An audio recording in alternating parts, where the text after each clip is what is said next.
Well, hello and a very warm welcome. You're watching News 9 Live. It was a trumped-up Tuesday in the United States, but for the benefit of all the Indian viewers joining us online here, let's recap exactly what happened. It was, well, the former president, Donald Trump, who was arraigned by a top court in the United States. This regarding a 2016 hush money payment to porn star Stormy Daniels and other charges as well. Take a look at the visuals that we have for you as well. Donald Trump, he landed with his big plane with the big bold letters Trump written on it. He has been charged with 34 counts of felony in the case pertaining to payment of hush money to a porn star and was arraigned by the court. The 76-year-old has pleaded not guilty to the 34 counts of felony. Visuals on your screens from the court. That's that big plane with the big bold letters Trump written all over it. That huge livery came in style to huge fanfare, was welcomed by Republicans and supporters as well. Die-hard Trump fans on the streets. Right outside the court, it was a proper division, almost like a Super Bowl, with pro-Trump supporters and anti-Trump supporters on either side of those fences. The mayor had already put forth that all Trump supporters are welcome, but let's not forget this is their home and no violence or arson or vandalism was going to be tolerated. Now the 76-year-old has pleaded not guilty to the 34 counts of felony. He is also hit out at the United States court, saying that the justice system in the country is lawless. Hitting out at Joe Biden as well, the current president of the United States. Trump said that his only fault was that he was defending the US from people who were planning to destroy it.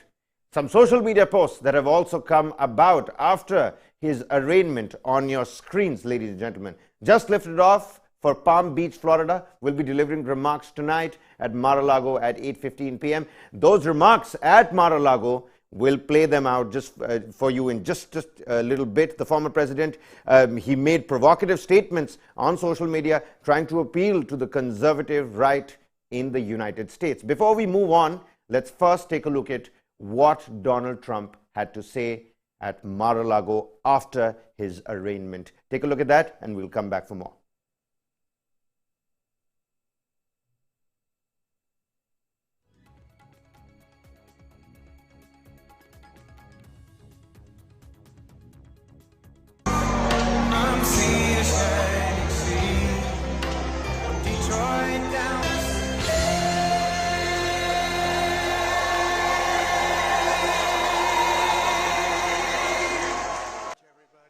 Save our country.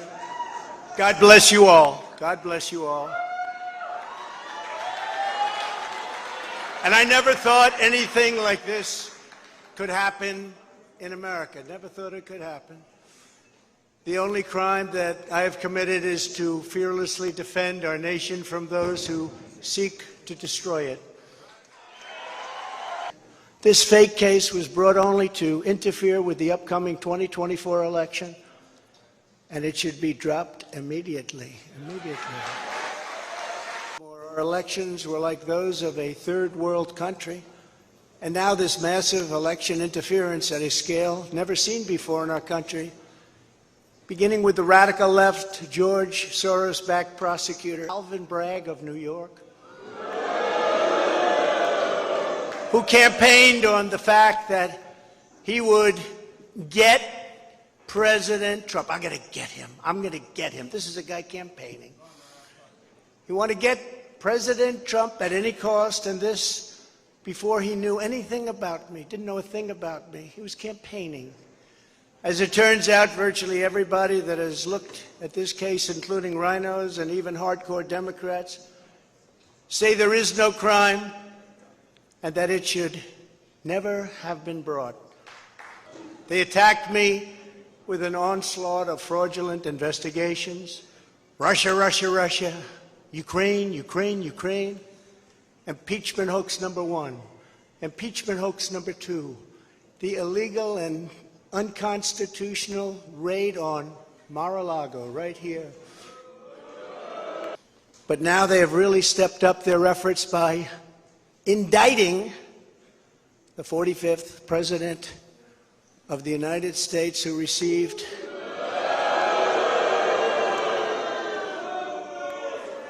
$75 million votes, which is more than any sitting president in the history of our country.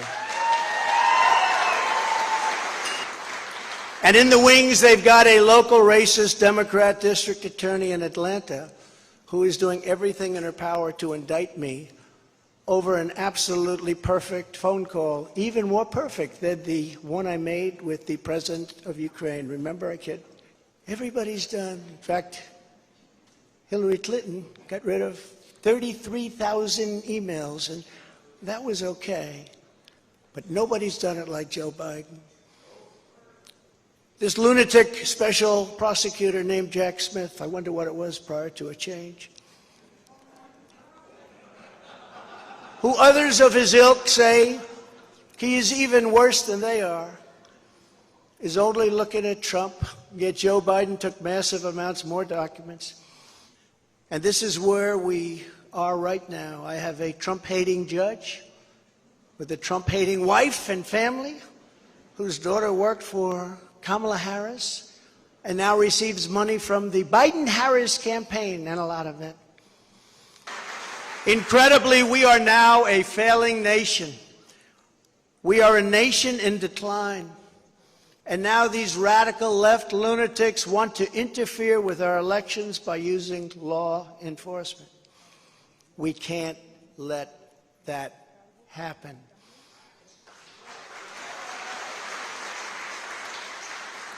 With all of this being said, and with a very dark cloud over our beloved country, I have no doubt, nevertheless, that we will make America great again. Thank you very much. And God bless you, and God bless America. Thank you very much, everybody. Thank you.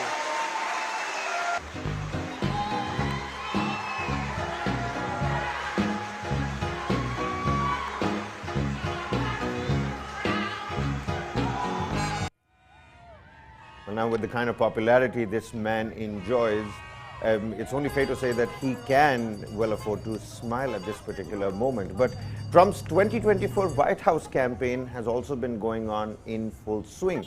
His support, take a look at these visuals, the support that came onto the streets for him and, of course, against Donald Trump as well. As of last week, over $8 million have been raised by Trump's campaign. Top Republicans, including rivals, have come out in support of the New York court's arraignment in the meantime. And it could play in his favor, is what experts believe, in the upcoming primaries. But even as the arraignment takes place and the supporters gather in huge numbers in New York, what does it mean for Donald Trump is actually a bigger question. He is accused of falsifying business records. In 2006, porn star Stormy Daniels claimed an affair with Donald Trump. In 2016, Trump's lawyer paid her to keep her story under wraps. Hush money payment amounted to $130,000. Trump's lawyer tried to claim reimbursement by stating legal fees, essential mischaracterization of payments as well. He is also in contradiction with the New York election law as well, where he has conspired to promote his candidature for the presidency. Now, he does talk about 75 million votes, the highest in US's history. But hush money payments, many are also saying not illegal under the United States law. Trump essentially has denied wrongdoing. He says that the charges are political in nature. This is nothing but political vendetta. On the other hand, chances of Trump being sent to prison are slim. The most probable outcome could be a hefty fine. Again, words coming from the experts. Trump can still continue running his election campaign. But a word coming from the Manhattan District Attorney, who kept on categorically saying that I've been doing this for the last 24 years, there is thorough investigation, and that's why this has been brought up. Alvin Bragg, take a look at what he had to say after the arraignment. We today uphold our solemn responsibility to ensure that everyone stands equal before the law. No amount of money and no amount of power changes that enduring American principle. 34 false statements made to cover up other crimes. These are felony crimes in New York State, no matter who you are. We cannot and will not normalize serious criminal conduct. The defendant repeatedly made false statements on New York business records. He also caused others to make false statements. The defendant claimed that he was paying Michael Cohen for legal services performed in 2017. This simply was not true. And it was a false statement that the defendant made month after month in 2017. April, May, June, and so on through the rest of the year. As part of this scheme, Donald Trump and others made 3 payments to people who claimed to have negative information about Mr. Trump. To make these payments, they set up shell companies, and they made yet more false statements, including, for example, in AMI, American Media Incorporated's business records. One of the 3 people that they paid to keep quiet was a woman named Stormy Daniels. Less than 2 weeks before the presidential election, Michael Cohen wired $130,000 to Stormy Daniels' lawyer. That payment was to hide damaging information from the voting public. The participant scheme was illegal. The scheme violated New York election law, which makes it a crime to conspire to promote a candidacy by unlawful means. The $130,000 wire payment exceeded the federal campaign contribution cap, and the false statements in AMI's books violated New York law. Well, so Alvin Bragg over there really putting it out there what the case essentially is. He was questioned after that as well, talking about what's the length of the investigation behind this particular case when it comes to Donald Trump's falsifying of business accounts as well. And he kept on saying that he's been doing this for 24 years on each of the questions that was asked to the district attorney of Manhattan. Meanwhile, Janet Prostowicz, who's the Wisconsin Supreme Court Justice, she has also come out and said that these incredible results that we had this evening would not have been possible without the voters of the state of Wisconsin who showed up at the polls and used the power of their ballot. Let's take a look at what they had to say as well. These incredible results that we had this evening would not have been possible without the voters of the state of Wisconsin who showed up at the polls and used the power of their ballot to make their voices heard. So finally, to the people of this beautiful state of Wisconsin, I thank you.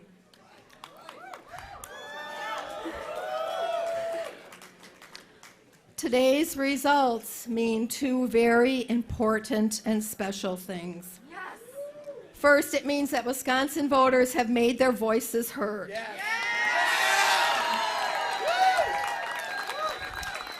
They've chosen to reject partisan extremism in this state. And second, it means our democracy will always prevail.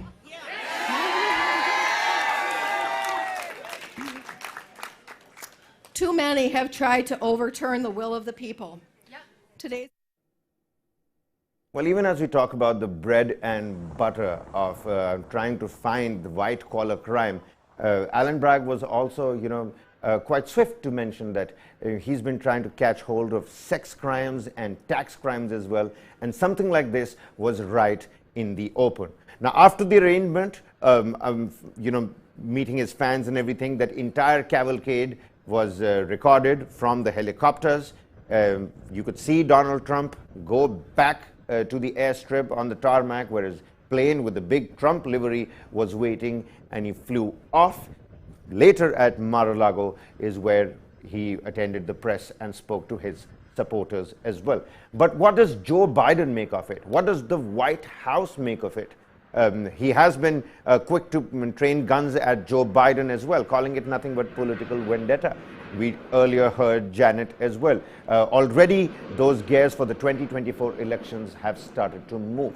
But White House Press Secretary Karine Jean-Pierre, let's take a look at what they had to say when she spoke about the focus of the Biden government vis-a-vis Donald Trump's arraignment. It's an ongoing case, so we're just not going to comment on the case specifically itself. Look, the president's going to focus on the American people like he does every day. He is not, this is not something that is a focus for him. He is going to focus on things like making sure that we continue to lower prices for the American people. Of course, this is playing out on many of the networks here on a daily basis for hours and hours. So obviously he will catch part of the news when he has a moment to catch up on the news of the day, but this is not his focus for today. Have you spoken to him in recent days about these developments? I have not. I have not spoken to him in the recent days on these developments. It's not, again, it's not our focus. I will reiterate what I said last week when it occurred, when we first learned about the indictment. The president was not given a heads up. He was briefed by his chief of staff, and he learned about this just like all of you through the reporting. Again, our focus right now is on the American people, and I'm just not going to comment on any ongoing case. Well, absolutely. Those are words coming out from the major stakeholders. But the bigger question that has come out is that are accurate tax and business records actually important? Even as lawyers from the Donald Trump side come out and say that Donald Trump's really defiant, and everybody knows the kind of money and power this man yields, is it not important that everybody is seen as equal before the law? On the other hand, people are saying that this is nothing but political optics ahead of the 2024 presidential elections. But what's the word on the ground? What do people actually see? There are supporters who've come out and said that he should be let go because he's pro-God. On the other hand, you've got other people who say no matter the kind of money and power you wield, you must be brought to justice under the law. Nobody is above the law. Let's take a look at what some of the voices on the ground have had to say. This is only going to make him stronger. He's a fighter. And now the MAGA movement, I think, also just got more energized. The thing is if you thought that Trump's base could not get bigger, well, they just made it bigger. All they did, they helped him. They didn't hurt him. As usual, they helped him. They have not been able to get anything on him because he's done nothing. You know, it's a total political prosecution. It's a dirty political prosecution. The district attorney Bragg refused to even hand over like 600 pages of material that would exonerate Donald Trump. It would have never been an arrest or a not guilty plea today. To see that there were people from a number of states here that came to show their concern, and for the most part, when I discussed this with a number of people in the crowd, their concerns were similar to mine. The judicial process should not be used for political purposes. It shouldn't be used to harass or persecute somebody who is a citizen or especially not a candidate in a political race. No, this is rule of law. This is not about politics. He's committed crimes. He's committed many crimes. This is one of them. Well, so you heard the voices on the ground. Somebody is saying it's not about politics. These are crimes. He must be brought to justice. There are other Republican supporters who say that he's the only one who can make America great again. But at the same time, will these mega movements turn into a problem for the Republican Party, let's say 8-7 months down the line when things actually get serious for that 2024 all-crucial presidential elections? Well, we'll find out. That was a recap on what happened on that Trump Tuesday. Many thanks for joining with us. Content continues on News 9 Live. Don't go anywhere.